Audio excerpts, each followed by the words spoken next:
When Ukrainian President Volodymyr Zelenskyy visited Ireland, he did so with the intention of reinforcing the nation's support of Ukraine and building stronger bonds. What neither he nor Ireland expected was that unknown drones would make their presence felt. Zelenskyy's jet was the target and questions are being raised. What were the drones doing? Who sent them? Is this Russia's latest attempt to intimidate an ally of Ukraine? We'll examine all of those questions in this video. Military drones have targeted Zelenskyy's jet as the Ukraine war takes yet another turn. On December 4th, UNN was among several outlets to report that 4 unknown drones had violated a no-fly zone created around Dublin Airport. That airport, which is in the Republic of Ireland, was clearly a target because of the man who was set to arrive. Zelenskyy was en route around the same time as the drones made their presence felt, with the drones seemingly being deployed so they would be seen as the Ukrainian president's plane landed. The incident has been kept quiet for a few days, as UNN's report actually comes 3 days after Zelenskyy arrived in Ireland. The good news is that the drones weren't able to target Zelenskyy directly. The Ukrainian president's plane actually landed several minutes earlier than its intended 11 p.m. landing time, with the drones arriving at 11 p.m. on the dot. They were supposed to greet Zelenskyy, but a quirk of fate means they missed their mark by a few minutes. That covers the basics. However, an Irish outlet named The Journal has a more in-depth report that reveals details not found in the UNN article. It says that the drones flew toward the specific flight path that Zelenskyy's jet was taking, and that they appeared to have arrived at Dublin Airport via the sea. This gives rise to plenty of speculation, with the main possibility being that these drones were launched from a ship sailing near Ireland. The fact that drones were also heading directly into the flight path of Zelenskyy's jet suggests that whoever was operating them may have intended for a collision to occur. Perhaps Zelenskyy's jet arriving a few minutes early prevented that from happening. We can't know for sure. The Journal also reveals that the drones weren't done after they'd made their presence felt at Dublin Airport. Soon after they were discovered, the drones flew back toward the Irish Sea, where they began orbiting an Irish Navy vessel that had been deployed in secret. Again, speculation abounds. However, it seems fairly clear that whoever was operating the drones knew about the presence of the Irish vessel ahead of time.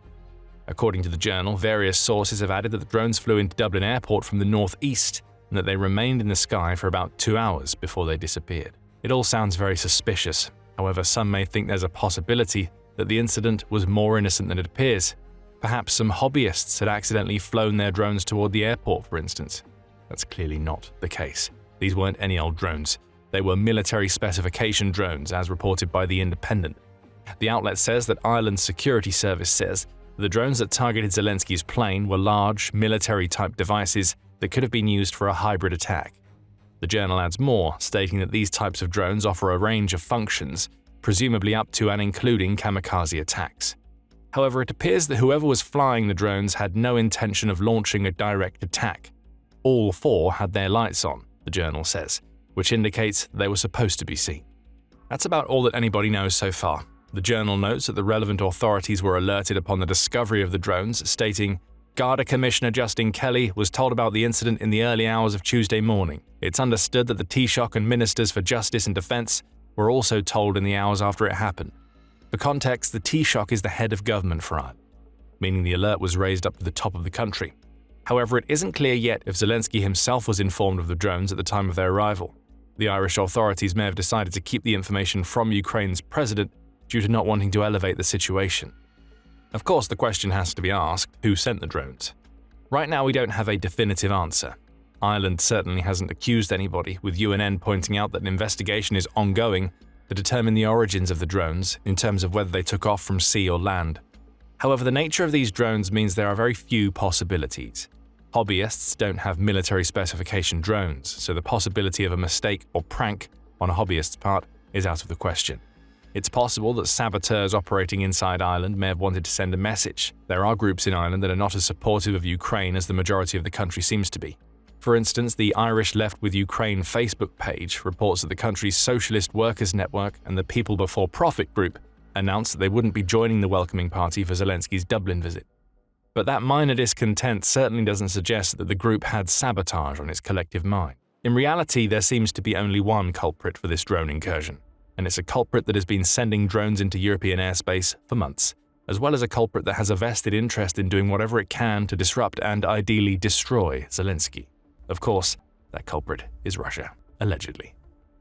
Whatever the goal of the drone operators may have been, it appears they didn't stop Ukraine's president from completing his visit to Ireland as planned. That visit ended up being quite illuminating, in addition to being fruitful for Ukraine, as it seeks as much support from its European allies as possible. The BBC reports that Zelenskyy left Ireland with a pledge from the country's leaders to provide Ukraine with €125 million, or about $145 million in aid. Admittedly, this isn't the largest donation in the world, especially when compared to the amounts of money offered by the US and the European Union or EU. However, Ireland is still part of the EU, unlike the UK, so it will have donated many millions more through its association with that bloc. The journal also reports that Zelenskyy discussed several issues during his visit to Dublin, including the latest draft for a peace plan that's been floated by the United States. That plan was being debated at the time of Zelenskyy's visit to Ireland, and we now know that the Russian President Vladimir Putin has no intention of accepting it in its current form, following another fruitless meeting with US envoys on December 2nd. Still, Zelenskyy seemed to be open to the plan leading somewhere good during his visit, though he was quick to point out that it's a process, it's not over yet, while adding that the topic of control over Ukraine's territory was the most complicated aspect of the plan. It seems that whatever control was offered or not to Putin wasn't good enough. The latest version of the peace plan appears to be dead in the water. Zelenskyy also spoke about the role that he believes Ireland could play when supporting Ukraine. He noted that Ireland maintains military neutrality, so he made no efforts to convince the country that it's time to offer military support to Ukraine. Instead, Zelenskyy said that Ireland could help Ukraine's cause by doing whatever it could to help Ukraine join the EU, perhaps by using its influence to call a tribunal to discuss the matter.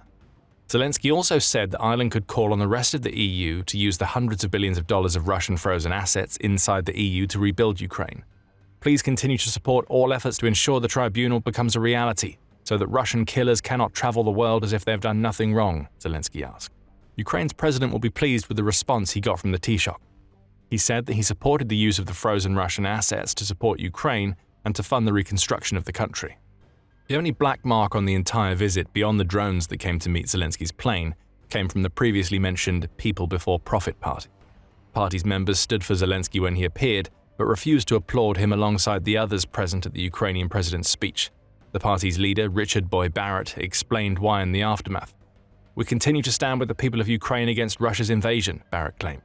"However, we have always rejected the idea that there is a military solution to this conflict and opposed the calls for military escalation." The party did make sure to point out that it didn't support Putin's invasion of Ukraine and that Russia leaving the country is the right thing for Putin to do. Still, the situation is at the point where words like these are unlikely to convince Putin of anything. After all, it was Russian tanks that rolled into Ukraine in February 2022, so a solution without military conflict was never on the table. Let's come back to the drones that loitered at Dublin Airport. Assuming these drones were Russian, and it seems unlikely that they could have come from anybody else, it appears that they failed to prevent Zelenskyy from doing what he came to Ireland to do. But was that the goal in the first place? After all, there are several reasons why Russia might send drones into Ireland. One might assume that the main reasons the drones would be in Ireland was so they could target Zelenskyy directly. However, that isn't as certain a plan as it might seem. We mentioned earlier that the drones were flying with their lights on, meaning that whoever was piloting them intended for them to be seen. If this were an assassination attempt, it would have been a far better idea to keep the lights off and use whatever navigational abilities the drones had to make a beeline for Zelenskyy without being discovered. So we can confidently say that assassinating Zelenskyy wasn't the goal in Ireland, even though military drones were used. Interestingly, Russia has a strange history when it comes to the concept of killing Ukraine's leader. Putin has, at various times, claimed that he has no intention of killing Zelenskyy. Back in February 2023, Al Jazeera reported that the former Prime Minister of Israel, Naftali Bennett, had even claimed that Putin told him as much. Bennett, who somehow managed to find himself in the unlikely role of being an intermediary between Russia and Ukraine during that first year or so of Putin's invasion, claimed that he'd received a promise from Putin that he wouldn't kill Zelenskyy. I asked, "What's with this? Are you planning to kill Zelenskyy?"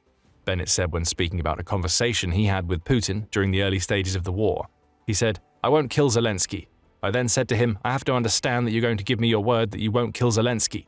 He said, "I'm not going to kill Zelenskyy," Bennett added. The former Israeli Prime Minister even claimed to have communicated this message to Zelenskyy after speaking to Putin. Of course, these were comments that Putin made early in the war, when Russia's leader was likely still confident that Ukraine would crumble under the pressure exerted by Russia's much larger military. Over 2.5 years later, we can't be certain that Putin will stick to these words. After all, Ukraine says there have been numerous attempts to assassinate Zelenskyy since Bennett made these claims. In May 2024, The Independent reported that Zelenskyy claimed to have been aware of at least 5 or 6 attempts on his life in 2023. The outlet adds that some of the president's aides claim that there have been many more, with the word dozens being thrown around. Apparently, Zelenskyy even managed to survive 3 attempts on his life in a single week. That report came in the wake of another attempt in May 2024, which led to the arrest of 2 Ukrainian Government Protection Unit colonels, who Ukraine's SBU claimed were part of a network of Russian state security agents operating inside Ukraine. So maybe Putin wasn't being truthful when he said he isn't going to kill Zelenskyy. That means there's a very small chance that the drones in Dublin Airport were sent on an assassination mission, that the whole thing was bungled because the drones' lights were left on. Assuming it was Russia that sent the drones. Far more likely, though, is that the drones were sent in a deliberate attempt to undermine Ireland's support of Ukraine. That's the view that The Independent seems to take on its report on the Dublin incident, as it points out that Zelensky's visit was the first that any Ukrainian president had ever made to Ireland. That was likely intended to be a statement from both Ukraine and Ireland that the bond between the two countries is growing stronger. A hybrid attack that coincides with that visit will be in keeping with Russia's recent use of hybrid warfare to undermine the support for Ukraine across the continent. Putin may have been sending a message of his own. Russia is a long way from Ireland, yet the country's drones may have found their way into the country. This could be Putin's way of letting Ireland know that Russian drones could strike on its territory at any time. Worse yet, Ireland didn't seem to know that these drones were coming, as shown by them making it all the way to Zelensky's jet. Do you really want to support Ukraine? Putin might be saying with these drones. After all, we've just shown you that Russian weapons can breach your territory and we could do it again. This is all speculative, of course, but Russia has a long history of using intimidation tactics like these to get its way, and this may just be the latest example. Ireland's lack of a real response to the drones could also be considered concerning.